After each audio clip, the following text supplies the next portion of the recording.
Hello everyone, I will talk about an intercultural negotiation case between a high international enterprise and a local community. More specifically, I will talk about the oil sector. With the exception of the last 3 years, the price of oil have been more or less stable through the years if we take a look from 1994 to 2004. From this year, the price of oil began to rise in a more accelerated pace, and just before the 2008 financial crisis, the price of WTI oil reached the $200 per barrel. This high price of oil allowed local extractors and drilling companies to strengthen their pockets and to start thinking in investing in oil exploration and extraction contracts around the globe. Right after the burst of the financial bubble, the oil price fell down rapidly until positioning itself in the usual level that it has maintained some years ago, that is between 100 and 140 USD per barrel.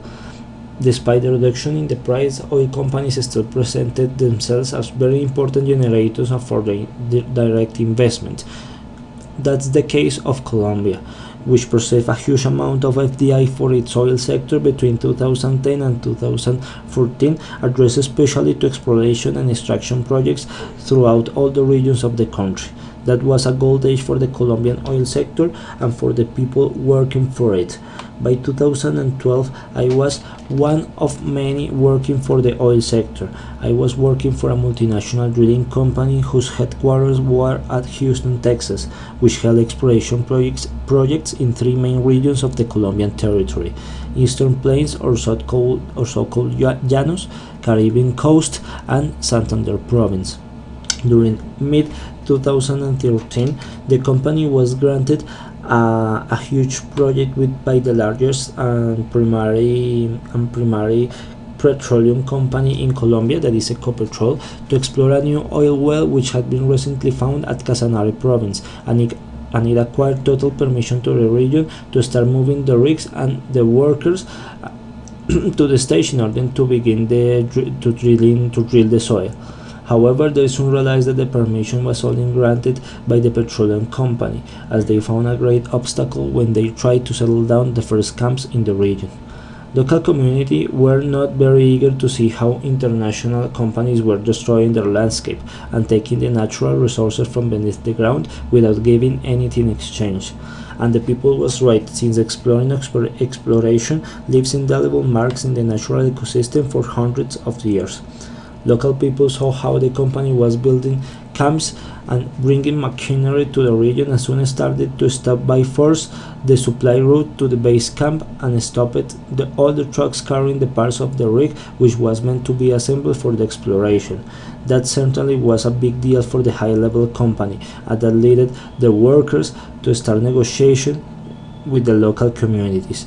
Nevertheless, the efforts were pointless. The detention of trucks continued and millionary losses increased, so it was imperative for the multinational company to think in strategies to manage its relationship with the local communities. The enterprise soon realized that people didn't trust the low-ranking officials, and they demanded high-level executives to be in front of the negotiation, so they would feel a sense of insurance for any promise made by the company.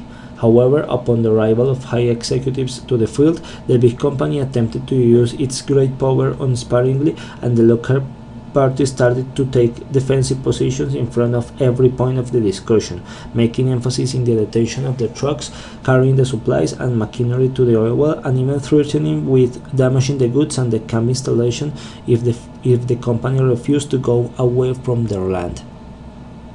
The first move of the drilling company was right as to form, but it was not properly applied to the negotiation context.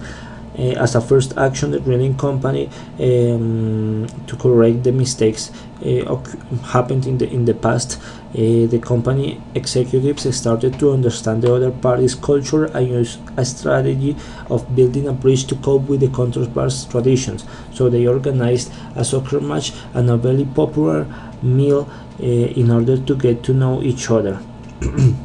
Then, as recommended by Salacus, the multinational company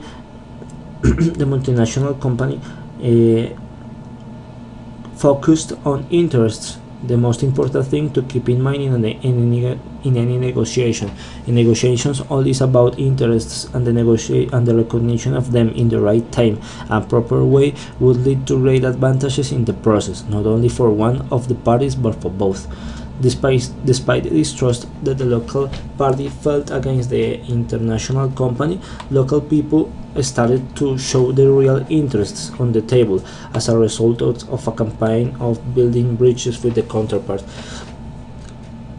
Once the high-level enterprise had gained some of the trust of the local community, despite the initial mistakes, the company did everything in its power to satisfy those interests. The real interests of the local community were job offers to work for the company at the exploration camp, educational infrastructure for their hometown, a kids park for the town also, and allowance to place food stalls at the entrance of the camp. Since money was not a problem for the multinational company, due to the factors that were described at the beginning of the video, it agreed with the local community that all the demands would be fulfilled, and the company just requested to have access to the zone to assemble the rig and to establish the camps. At the end, the deal was closed, supply trucks gained free mobility through the region, and the rig started to be assembled. That's how the international drilling company ended up gaining the permission to enter the region and the oil well. Thank you so much.